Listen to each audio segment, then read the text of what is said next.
بخاری شریف کی حدیث پڑھیے، رات کی تاریکی ہے، رات کا اندھیرا ہے، نبی اکرم صلی اللہ علیہ وسلم اپنے ساتھی نبی اکرم صلی اللہ علیہ وسلم رات کے اندھیرے میں نکلتے ہیں، دھوپ کی وجہ سے کروٹیں بدل رہے ہیں، نیند نہیں آ رہی ہے، آپ باہر نکلتے ہیں، شاید میرا کوئی فرما بردار صحابی نظر آ جائے اور میری بھوک کی کنڈیشن دیکھ کر وہ مجھے کھانے کا آفر کر دے۔ جیسے آپ گھر سے باہر نکلے، تھوڑی دور پیدل چلتے ہیں، ابو بکر صدیق رضی اللہ تعالیٰ عنہ مل جاتے ہیں۔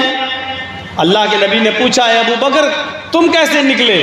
حضرت ابو بکر صدیق نے کہا کہ اللہ کی قسم، اے اللہ کے نبی، بھوک کی وجہ سے گھر سے نکلا ہوں، بھوک کی وجہ سے گھر بے چین ہو گیا ہوں، بھوک سونے نہیں دے رہی ہے، کروٹیں بدلتے بدلتے ہو گئی، میں گھر سے باہر نکل آیا۔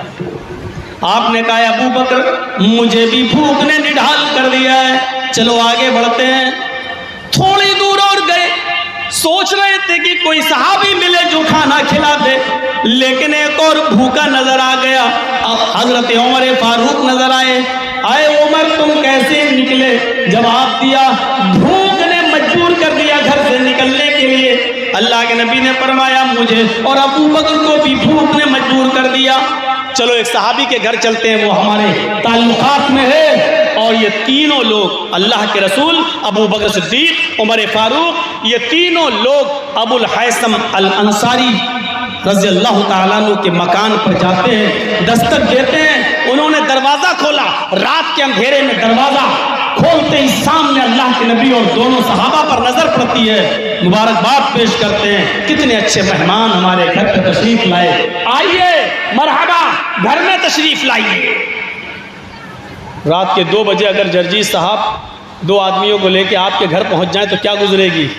وہ بھی اچانک، ٹیلی فون کا زمانہ نہیں ہے، موبائل کا زمانہ نہیں ہے کہ فون کر کے آ رہا ہوں 1 گھنٹے میں پہنچ رہا ہوں، یعنی اشارہ ہو گیا، بنا کے تیار رکھ لو۔ اچانک کسی کے گھر، یا تو فون پہ بھی کہہ دیا جائے تو گھر کی عورتیں کہتی ہیں اچھا رات ہی میں مرنے کو تھے، صبح نہیں آ سکتے تھے، اب رات میں اٹھوں کھانا بناؤ۔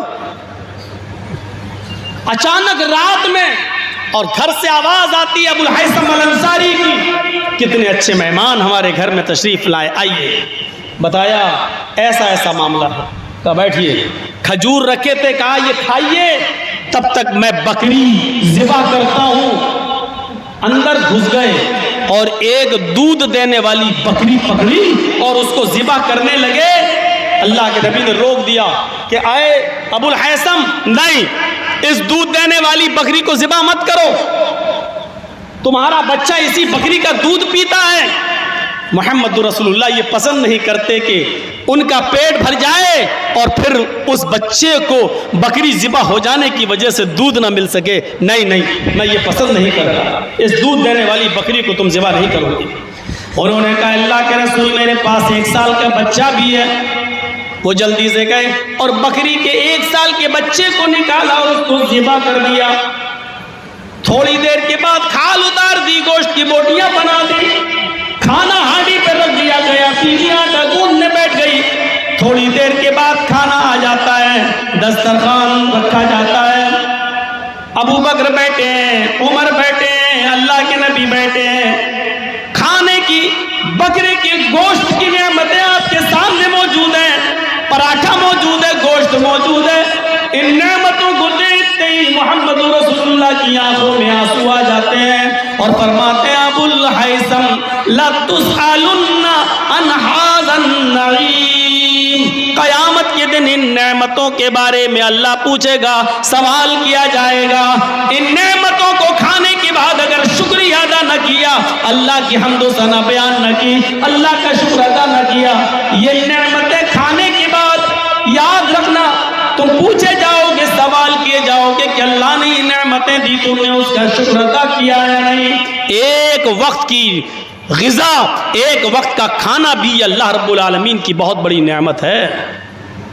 اللہ کے نبی نے فرمایا لا تسألن، تم پوچھے جاؤ گے، تم سے سوال کیا جائے گا، عن ھذا النعیم، ان نعمتوں کے بارے میں، یہ بکرے کے گوشت اور کباب پراٹھا اور یہ جو چیزیں سامنے بن کر آئیں، تم سے سوال ہوگا کہ تم نے اللہ کا شکر ادا کیا یا نہیں۔ ہم ہیں کھا رہے ہیں اور پھینک رہے ہیں، کھا رہے ہیں اور سڑ جائے وہ منظور ہے، لیکن پڑوس میں غریب رہتا ہے اس کا پیٹ نہ بھرنے پائے، یہ ہم ہیں۔ نہیں جانتے، احساس نہیں ہے، نہیں جانتے، احساس نہیں ہے۔ حذیفہ ابن یمان سے پوچھو،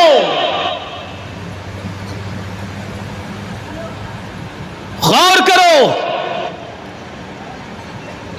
جب کسرا کے بادشاہ نے، کسرا نے، جس کا لقب ہی کسرا تھا، ایران کے بادشاہ نے، کسرا نے جب ان کو مذاکرات کے لیے، بات چیت کے لیے بلایا، بات چیت شروع کرنے سے پہلے ان کے سامنے کھانا رکھ دیا، اور کھانے کی نعمتیں جب ان کے سامنے آئیں تو حضرت حذیفہ نے جیسے ایک لقمہ اٹھایا کھانے کا، کھانا شروع کرنے ہی والے تھے، لقمہ منہ تک لے جانے سے پہلے وہ زمین کے اوپر گر گیا، کھانے کا لقمہ زمین کے اوپر گر گیا۔ حذیفہ ابن یمان نے لقمہ اٹھا لیا، زمین پر گرا ہوا لقمہ اٹھا لیا۔ ان کے ایک ساتھی نے کہا کہ ایران کا بادشاہ کھڑا ہے، آپ کو کھاتے ہوئے دیکھ رہا ہے، اور زمین پر گر جانے کے بعد اس لقمے کو آپ نے اٹھا لیا، ہماری انسلٹ ہو جائے گی۔ ہم دوسری محفل میں آئے ہوئے ہیں، یہ محفل دوسری ہے، ہر جگہ مدینے والا معاملہ نہیں چلے گا، یہ ہم ایران کے بادشاہ کے سامنے آئے ہیں، اس لیے جو نوالا، جو روٹی کا لقمہ زمین کے اوپر گر گیا، اس کو گر جانے دو، اس کو مت اٹھاؤ۔ بادشاہ دیکھ رہا ہے، اس کے درباری دیکھ رہے ہیں۔ اپنے ساتھی کی زبان سے نکلنے والے جملے کے باوجود حذیفہ ابن یمان نے زمین پر پڑے ہوئے اس لقمے کو اٹھایا، اور جہاں مٹی لگی ہوئی تھی اس مٹی کو صاف کیا اور اس لقمے کو کھا لیا، یہ کہتے ہوئے کہ ہمارے نبی جناب محمد رسول اللہ صلی اللہ علیہ وسلم نے فرمایا، کھانے کا جو لقمہ اگر زمین کے اوپر گر جائے تو اس کو اٹھا لیا کرو، مٹی صاف کر کے اس لقمے کو کھا لیا کرو، پتہ نہیں کھانے کے کس حصے میں اللہ رب العالمین نے برکت رکھی ہے، کھانے کے کس نوالے میں اللہ رب العالمین نے برکت رکھی ہے۔ کیا میں نبی اکرم کی اس سنت کو ان بے وقوفوں کی وجہ سے چھوڑ دوں؟ کیا اس سنت پر عمل کرنا ترک کر دوں؟ ان بے وقوفوں کی وجہ سے مجھ سے نہیں ہو سکے گا، ان کے خوف، ان کے ڈر کی وجہ سے کیا میں سنت رسول پر عمل کرنا چھوڑ دوں؟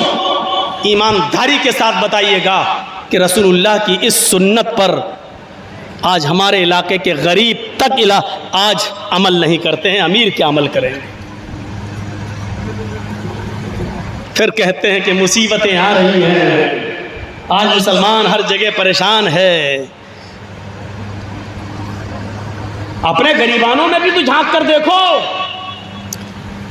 زمین پر پڑا ہوا لقمہ آپ نہیں اٹھانا گوارا کرتے ہیں، جبکہ حذیفہ ابن یمان نے کیا کہا تھا؟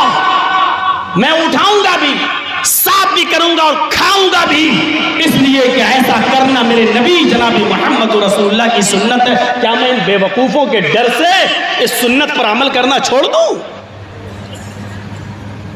کہاں گیا ہمارا